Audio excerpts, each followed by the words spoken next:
Spreading activation is a model of working memory, also known as short-term memory, that seeks to explain how the mind processes related ideas, especially semantic or verbal concepts.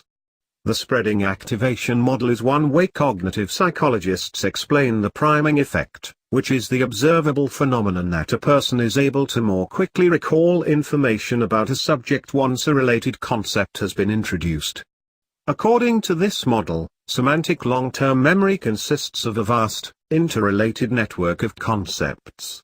When a person is presented with any concept, the concepts most closely connected to it are activated in that person's mind, preparing or priming him or her to recall information related to any of them.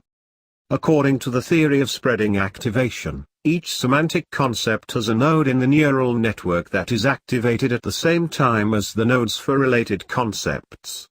If a person is presented with the concept dog, nodes for concepts like bark, beagle and pet might be activated, priming him or her to think about these related words.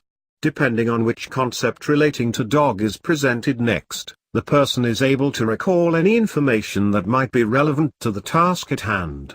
One such task might be to evaluate the accuracy of semantic statements. The person could, for instance, more quickly verify the statement a beagle is a dog if he or she already knows that the topic at hand is dog. The stronger the connection between the ideas, the more quickly the person is able to recall relevant information. A person can probably verify very quickly the statement a bird is an animal, because birds are very common, typical examples of the category animal. On the other hand, the same person would likely take significantly longer to process and verify the statement a chinchilla is an animal, because a chinchilla is an atypical member of the category. The model of spreading activation would account for this difficulty by saying that the node for chinchilla would not necessarily be activated by the category animal. Of course, the associations between semantic concepts vary greatly from person to person. Someone who has a pet chinchilla, for example, will have far greater connections between animal and chinchilla than the general population. In this way, the semantic categories described by spreading activation are a product both the actual content and of the individual experience.